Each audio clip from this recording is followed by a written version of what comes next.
ইয়াসমিন, সহকারী অধ্যাপক, উপশহর কলেজ, যশোর। শীতের সকালে প্রিয় শিক্ষার্থীবৃন্দ, তোমাদেরকে জানাই শুভেচ্ছা ও স্বাগতম। আশা করছি তোমরা সুস্থ আছো, ভালো আছো, নিরাপদে আছো। আমরা এখন শীতের মধ্যে কোভিড-19 অর্থাৎ করোনা ভাইরাসের খুব সকলে কম বেশি আক্রান্ত হচ্ছে। তো তোমরা মাস্ক ব্যবহার করে যদি বাইরে আসতেই হয় বাইরে বের হবে, তা না হলে বাইরে বের হবে না। সব সময় ঘরের মধ্যেই থাকবে আর আমাদের ক্লাসগুলো সুন্দরভাবে উপভোগ করবে। আমি জানি না তোমরা আমাদের ক্লাস ঠিকভাবে দেখো কিনা, তবে আমরা আশা করব সবাই যে আমাদের ক্লাসগুলো তোমরা দেখো, কারণ ক্লাসগুলো খুব সুন্দরভাবেই হচ্ছে আর তোমরা দেখলে উপকৃত হবে। কারণ তোমরা তো কলেজে উপস্থিত হয়ে আমাদের সম্মুখে ক্লাস করতে পারছো না, বা আমরাও তোমাদের সাথে মত বিনিময় করতে পারছি না। যার কারণে তোমরা আমাদের ক্লাসগুলো দেখো, আমাদেরকে ফোন করো, কমেন্টস বক্সে কমেন্টস করো, তাহলে আমরা বুঝবো যে তোমরা ঠিকভাবে দেখছো। তো আজকে প্রিয় শিক্ষার্থীবৃন্দ, আমার যুক্তিবিদ্যার স্টুডেন্টসরা, তোমাদেরকে আমি গত 2টা ক্লাস নিয়েছি। আজকে আমি তোমাদের ক্লাস নিব পদের ব্যাপ্তি ও ব্যক্তির নিয়ম, অর্থাৎ পদের ব্যাপ্যতা। এই ব্যাপ্যতাটা তৃতীয় অধ্যায় অর্থাৎ যুক্তির উপাদানের একটি অংশ। এই ব্যাপ্যতা কেন লাগবে? আমরা জানি যুক্তিবিদ্যার মূল আলোচ্য বিষয় হচ্ছে অনুমান, আর অনুমান গঠিত হয় যুক্তি দ্বারা, আর যুক্তির মাধ্যমে আমরা জ্ঞান লাভ করি। আবার এই জ্ঞানের একটা প্রধান অংশ হচ্ছে অনুমান। অনুমান থেকে আমরা জ্ঞান লাভ করি। এই অনুমান কাকে বলে? জানা বিষয় থেকে অজানা বিষয় অর্থাৎ নতুন বিষয়ে গমন করার প্রক্রিয়াকে অনুমান বলে। জানা বিষয়টা আমাদের কি? মনে করো আমরা রাত্রে শুয়ে আছি, সকালে উঠে ঘুম থেকে উঠে আমরা দেখলাম যে বাইরে গাছপালা, মাটি সবকিছু ভেজা রয়েছে। কেন ভেজা আছে? আমরা অনুমান করলাম যে বৃষ্টি হয়েছে। এই যে মাটি ভিজে আছে, এটা হচ্ছে আমাদের জানা বিষয়, আর যে বৃষ্টি হয়েছে এটা হচ্ছে আমাদের অজানা বিষয়। এই অজানা বিষয় সম্পর্কে আমরা অনুমান করলাম। অনুমান করে আমরা জানতে পারলাম কি, যে বৃষ্টি হওয়ার ফলে মাটি ভেজে। এই অনুমানের প্রকারভেদ আছে। কয় প্রকার? স্যার ক্লাস নিয়েছেন, তারপরেও আমার ব্যাপ্যতা পড়ানোর স্বার্থে আমাকে দুটি কথা বলতেই হচ্ছে। সেটি হচ্ছে অনুমান 2 প্রকার। প্রথমত 2 প্রকার, অবরোহ অনুমান এবং আরোহ অনুমান। 2 প্রকার কি কি? অবরোহ অনুমান এবং আরোহ অনুমান। এই অবরোহ অনুমানকে আমরা আবার 2 ভাগে ভাগ করতে পারি, মাধ্যম অনুমান আর একটি হচ্ছে অমাধ্যম অনুমান। এবার আমরা বলি এই মাধ্যম অনুমানকে আমরা আবার কয়েক ভাগে ভাগ করি। যেমন মাধ্যম অনুমানের একটি অংশই হচ্ছে সহানুমান। এই সহানুমানের বৈধ যুক্তি এবং অবৈধ যুক্তি পার্থক্য নির্ণয় করার স্বার্থে আমাদেরকে এই পদের ব্যাপ্যতা সম্পর্কে জানতে হবে। তাহলে সহানুমান কাকে বলে এইটা আমরা প্রথমত জানব। সহানুমান কাকে বলে? যে মাধ্যম অবরোহ অনুমানে ন্যায়সঙ্গতভাবে বা বিধিসঙ্গতভাবে দুটি পরস্পর সম্পর্কযুক্ত আশ্রয় বাক্য থেকে অনিবার্যভাবে সিদ্ধান্ত নিঃসৃত হয়, তাকে সহানুমান বলে। সহানুমান কাকে বলে? যে মাধ্যম অবরোহ অনুমানে দুটি পরস্পর সম্পর্কযুক্ত আশ্রয় বাক্য থেকে অনিবার্যভাবে সিদ্ধান্ত নিঃসৃত হয়, তাকে সহানুমান বলে। এই সহানুমানের বৈধ যুক্তির বৈধতা এবং অবৈধতা নির্ণয় করার জন্য আমরা পদের ব্যাপ্যতা কাকে বলে, ব্যাপ্যতার নিয়ম জানব। আচ্ছা, যুক্তিবিদ্যার মূল আলোচ্য বিষয় কি?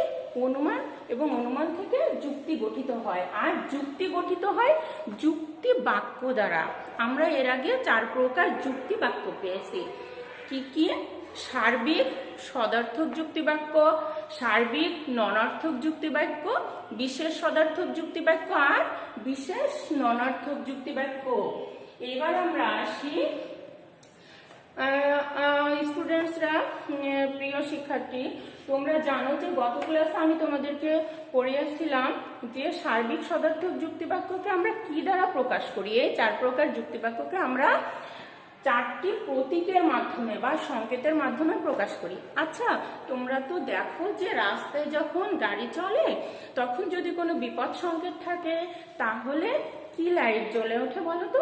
লাল বাতি। আর যখন গাড়ি ছাড়া হয় তখন নীল বাতি। এটা হচ্ছে সংকেত বা প্রতীক। তাই আমরা 4 প্রকার যুক্তিবাক্য সব সময় আমরা তো এইভাবে বলতে পারি না যে সার্বিক সদার্থক, সার্বিক ননার্থক, বিশেষ সদার্থক, বিশেষ ননার্থক। আমরা সার্বিক সদার্থক যুক্তিবাক্যকে এ দ্বারা প্রকাশ করব। কি দ্বারা? এ দ্বারা। সার্বিক সদার্থক যুক্তিবাক্যকে আমরা এ দ্বারা প্রকাশ করব। পাশে কি লিখব? সার্বিক সদার্থক। সার্বিক সদার্থক যুক্তি বাক্য। সার্বিক সদার্থক যুক্তি বাক্য। আচ্ছা, এই দেখো, এই সার্বিক সদার্থক যুক্তি বাক্যকে আমি এ দ্বারা প্রকাশ করেছি। আমি যখন বলবো এ যুক্তি বাক্য তখন তোমরা বুঝে নিবা এটি হচ্ছে সার্বিক সদার্থক যুক্তি বাক্য। এই সার্বিক সদার্থক যুক্তি বাক্যের উদাহরণ কি বলতো? আমরা উদাহরণ দিই, সকল দার্শনিক হন জ্ঞানী। সকল দার্শনিক হন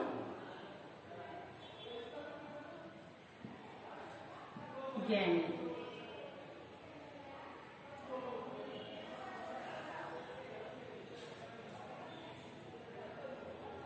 এটি হচ্ছে সার্বিক সদার্থক যুক্তিবাক্য। এবার আমরা আসি সার্বিক ননার্থক যুক্তিবাক্য। এই সার্বিক ননার্থক যুক্তিবাক্যকে আমরা ই দ্বারা প্রকাশ করি। কি বলতো? সার্বিক ননার্থক যুক্তি বাক্য। এইটাতে আমরা কি লিখতে পারি? আমরা লিখি কোনো মানুষ নয় অমর। কোনো মানুষ নয় অমর। এবার আমরা বিশেষ সদার্থক যুক্তিবাক্য। বিশেষ সদার্থক যুক্তিবাক্যকে আমরা আই দ্বারা প্রকাশ করি। এটি কি? বিশেষ সদার্থক যুক্তিবাক্য। বিশেষ সদার্থক যুক্তিবাক্যকে আমরা আই দ্বারা প্রকাশ করি। বিশেষ সদার্থক যুক্তিবাক্যের প্রতীকী রূপ কি? আই। বিশেষ সদার্থক যুক্তিবাক্যের প্রতীকী রূপ হচ্ছে আই। এবার আসি বিশেষ সদার্থক যুক্তিবাক্যের উদাহরণ আমরা কি দিতে পারি? কিছু ফুল হয় সুগন্ধ যুক্ত। বিশেষ ননার্থক। এবার আমরা আসি বিশেষ ননার্থক যুক্তিবাক্য। বিশেষ ননার্থক যুক্তিবাক্যকে আমরা আই দ্বারা প্রকাশ করি। বিশেষ ননার্থক যুক্তিবাক্যকে আমরা আই দ্বারা প্রকাশ করি। এই ননার্থক যুক্তিবাক্যটির উদাহরণ আমরা কি লিখতে পারি? কিছু কিছু কাক কিছু গোলাপ নয়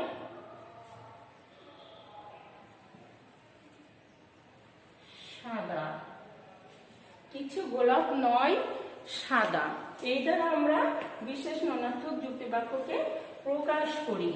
এইবার এই যে ব্যাপ্যতা আর অব্যাপ্যতা, এইটা আমরা এবার ব্যাপ্যতা অব্যাপ্যতা সংজ্ঞা থেকে জানতে পারবো। আমরা এবার বলি যে ব্যাপ্যতা কাকে বলে বা ব্যাপ্তি কাকে বলে। এই ব্যাপ্তি বা ব্যাপ্যতা হচ্ছে প্রসারতা, অর্থাৎ পদের প্রসারতাকে বোঝায়। যেমন কোনো যুক্তি বাক্যে কোনো পদ একটি যুক্তি বাক্যে উদ্দেশ্যকে যে সম্পূর্ণ ব্যাখ্যার্থ প্রকাশ করলে সেটি হচ্ছে ব্যাপ্য, আর যদি আংশিক ব্যাখ্যার্থ প্রকাশ করে তাহলে সেটি হয়ে যায় অব্যাপ্য। কোনো পদ একই অর্থে যে যুক্তি বাক্যের উদ্দেশ্যের আংশিক ব্যাখ্যার্থকে প্রকাশ করে সেটি হচ্ছে অব্যাপ্য, আর সম্পূর্ণ ব্যাখ্যার্থকে প্রকাশ করলে সেটি হয় অব্যাপ্য। সম্পূর্ণ ব্যাখ্যার্থকে প্রকাশ করলে হয় ব্যাপ্য, আর আংশিক ব্যাখ্যার্থকে প্রকাশ করলে হয় অব্যাপ্য। যেমন আমরা দেখি যে সার্বিক সদার্থক যুক্তি বাক্য, এখানে সকল দার্শনিক হন জ্ঞানী। এই এখানে সকল দার্শনিক কি? সকল পৃথিবীর সকল দার্শনিককে বোঝানো হয়েছে, ঠিক আছে। এই জন্য এই পদটি। এখন আমরা আসি ব্যাপ্যতার নিয়ম। ব্যাপ্যতার নিয়ম দুইটি। একটি হচ্ছে সার্বিক যুক্তি বাক্যের উদ্দেশ্য পদ ব্যাপ্য, কিন্তু বিশেষ যুক্তি বাক্যের উদ্দেশ্য পদ অব্যাপ্য। আমি আবারও বলি, যুক্তিবিদ্যার বিশেষ করে প্রথম পত্র বুঝতে গেলে এই যুক্তিবিদ্যার প্রথম পত্রের তৃতীয় অধ্যায়ের যুক্তির উপাদান অধ্যায়টি খুব ভালোভাবে রপ্ত করতে হবে, তবেই তোমরা বাকি অধ্যায়গুলো সুন্দরভাবে বুঝতে পারবে। যেমন আমি সহানুমানের কথা বললাম, এটা কিন্তু তোমাদের আরো 2-3টে অধ্যায় পরে যে সহানুমান নিয়ে আলোচনা, সহানুমানের পঠন, অনুমান, মাধ্যম, অমাধ্যম সবকিছু, সেক্ষেত্রে এখানে কিন্তু এই সহানুমানের যুক্তির বৈধতা বিচার করতে গেলে আমাদের এই ব্যাপ্যতা লাগবে। তাহলে তোমরা মন দিয়ে শোনো এবং আমার অতীতের 2টি ক্লাসও আবারও দেখবে। তোমরা কোথাও সমস্যা হলে আমাকে বা স্যারকে কল করবে। তাহলে ব্যাপ্যতার প্রথম নিয়ম কি? খুব সুন্দরভাবে আমি বারবার বলবো, তোমরা শিখে নাও। সার্বিক যুক্তি বাক্যের উদ্দেশ্য পদ ব্যাপ্য, কিন্তু বিশেষ যুক্তি বাক্যের উদ্দেশ্য পদ অব্যাপ্য। সার্বিক যুক্তি বাক্যের উদ্দেশ্য পদ ব্যাপ্য, কিন্তু বিশেষ যুক্তি বাক্যের উদ্দেশ্য পদ অব্যাপ্য। সার্বিক যুক্তি বাক্যের উদ্দেশ্য পদ ব্যাপ্য, কিন্তু বিশেষ যুক্তি বাক্যের উদ্দেশ্য পদ অব্যাপ্য, ঠিক আছে। দ্বিতীয় নিয়মটি কি? ননার্থক যুক্তি বাক্যের বিদেহ পদ ব্যাপ্য, কিন্তু সদার্থক যুক্তি বাক্যের বিদেহ পদ অব্যাপ্য। আমি দ্বিতীয় নিয়মটি কি বললাম? সার্বিক যুক্তি বাক্যের উদ্দেশ্য পদ ব্যাপ্য, কিন্তু আমি দ্বিতীয় নিয়মটি কি বললাম বলতো? ননার্থক যুক্তি বাক্যের বিদেহ পদ ব্যাপ্য, কিন্তু সদার্থক যুক্তি বাক্যের বিদেহ পদ অব্যাপ্য। আমরা তাহলে ননার্থক যুক্তি বাক্যের বিদেহ পদ ব্যাপ্য, কিন্তু সদার্থক যুক্তি বাক্যের বিদেহ পদ অব্যাপ্য, ঠিক আছে। কি বললাম? 2টি নিয়ম আবারও বলি। সার্বিক যুক্তি বাক্যের উদ্দেশ্য পদ ব্যাপ্য, কিন্তু বিশেষ যুক্তি বাক্যের উদ্দেশ্য পদ অব্যাপ্য। দ্বিতীয় নিয়মটি হচ্ছে ননার্থক যুক্তি বাক্যের বিদেহ পদ ব্যাপ্য, কিন্তু সদার্থক যুক্তি বাক্যের বিদেহ পদ অব্যাপ্য। এবার আমরা আসি সার্বিক যুক্তি বাক্যের উদ্দেশ্য পদ ব্যাপ্য, কিন্তু বিদেহ পদ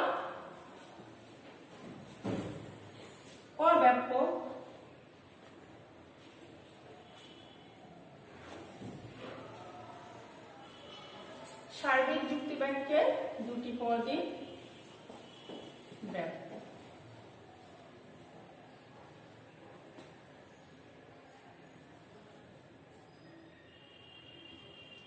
এবার বিশেষ যুক্তি বাক্যে দুটি পদই কি হবে জানো? বিশেষ যুক্তি বাক্যে দুটি পদই হচ্ছে অব্যাপ্য। আর বিশেষ ননার্থক যুক্তি বাক্যে একটি পদ হচ্ছে অব্যাপ্য আর একটি পদ হচ্ছে ব্যাপ্য। এবার তোমরা বোঝো, সার্বিক যুক্তি বাক্য বলে এর উদ্দেশ্য পদ ব্যাপ্য হয়েছে, কিন্তু বিদেহ পদ অব্যাপ্য হয়েছে। কেন হয়েছে? বিদেহ পদটি সদার্থক বলে। এবার দেখো, সার্বিক ননার্থক যুক্তি বাক্যের দুটি পদ, উদ্দেশ্য পদ এবং বিদেহ পদ। উদ্দেশ্য পদটি সার্বিক বলে ব্যাপ্য হয়েছে আর বিদেহ পদটি ননার্থক বলে ব্যাপ্য হয়েছে। এবার দেখো, বিশেষ সদার্থক যুক্তি বাক্যে আমরা কি জানি? প্রথম নিয়ম অনুযায়ী বিশেষ যুক্তি বাক্যে উদ্দেশ্য পদ অব্যাপ্য। আবার দ্বিতীয় নিয়ম অনুযায়ী কি জানি? সদার্থক যুক্তি বাক্যের বিদেহ পদ অব্যাপ্য। এবার আমরা আসি বিশেষ ননার্থক যুক্তি বাক্য। এই বিশেষ ননার্থক যুক্তি বাক্যের বিশেষ বলে এর উদ্দেশ্য পদটি অব্যাপ্য হয়েছে, কিন্তু দ্বিতীয় নিয়ম অনুযায়ী এটি ননার্থক বলে এর বিদেহ পদটি ব্যাপ্য হয়েছে। ঠিক আছে? তাহলে আমরা কি জানলাম? যে ব্যাপ্যতার নিয়ম অনুযায়ী চারটি যুক্তি বাক্যের একটি এ যুক্তি বাক্যের উদ্দেশ্য পদ ব্যাপ্য কিন্তু বিদেহ পদ অব্যাপ্য। ই যুক্তি বাক্যের উভয় পদই ব্যাপ্য। ই যুক্তি বাক্যে উভয় পদই ব্যাপ্য। আই যুক্তি বাক্যে উভয় পদই অব্যাপ্য। ও যুক্তি বাক্যের উদ্দেশ্য পদ অব্যাপ্য কিন্তু বিদেহ পদ ব্যাপ্য। আমাদের যুক্তিবিদ সুইনবার্ন তিনি একটি সূত্র আবিষ্কার করেছেন এই তোমাদেরকে বোঝানোর জন্য। সূত্রটি কি? A X E B I N O P. ঠিক আছে? তো এ এস দ্বারা কি বুঝিয়েছে? সাবজেক্ট। আর এ দ্বারা এই যে সার্বিক সদার্থক যুক্তি বাক্য, অর্থাৎ সার্বিক সদার্থক যুক্তি বাক্যের উদ্দেশ্য পদ ব্যাপ্য। ই হচ্ছে সার্বিক ননার্থক যুক্তি বাক্যের প্রতীক। এই কারণে বি হচ্ছে বোধ। বোধ দ্বারা কি বোঝানো হয়েছে? উভয় পদে ব্যাপ্য। বোধ মানে কি? উভয়। আই দ্বারা আমরা কি বুঝিয়েছি? বিশেষ সদার্থক যুক্তি বাক্য আই দ্বারা। এনটা আমরা কি বুঝতে পারি? নান, অর্থাৎ আইএন বলতে আই যুক্তি বাক্যের উভয় পদই অব্যাপ্য। এবার আমরা আসি ওপি। ও দ্বারা আমরা কি বলেছি? বিশেষ ননার্থক যুক্তি বাক্য। তাহলে বিশেষ ননার্থক পি দ্বারা আমরা কি বলছি? প্রেডিকেট। প্রেডিকেট মানে আমরা কি জানি? বিদেহ পদ। অর্থাৎ ও যুক্তি বাক্যে বিদেহ পদ ব্যাপ্য কিন্তু উদ্দেশ্য পদ অব্যাপ্য। তোমরা কি বুঝতে পেরেছো শিক্ষার্থীরা? এবার আমি তোমাদেরকে একটি ছকের মাধ্যমে বোঝাই, যেহেতু এটা খুব ইম্পর্টেন্ট। তোমাদের পুরো যুক্তিবিদ্যা প্রথম পত্র বুঝতে গেলে এই দুইটি সূত্র খুবই দরকার, যেহেতু সব চ্যাপ্টারেই তোমাদের যুক্তি বাক্য আছে। আর যুক্তি বাক্যের বৈধতা নির্ণয়ের জন্য ব্যাপ্যতার দুইটি নিয়ম লাগবেই।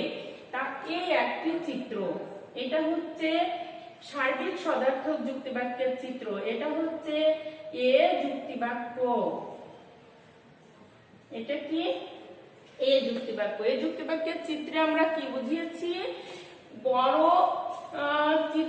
বড় যে গোলাকার অর্থাৎ বৃত্ত, এটি হচ্ছে প্রেডিকেট। এটা ব্যাপ্য নয়, এটা হচ্ছে অব্যাপ্য অর্থাৎ থাকা। আর উদ্দেশ্য পদটি ব্যাপ্য সাবজেক্ট, যার কারণে এটাকে আমরা ভরাট করে দিয়েছি। এবার আমরা দেখি ই যুক্তি বাক্য কি বলছে। আমি একই চিত্রে আচ্ছা, আরেকটা চিত্র আমি আঁকাই।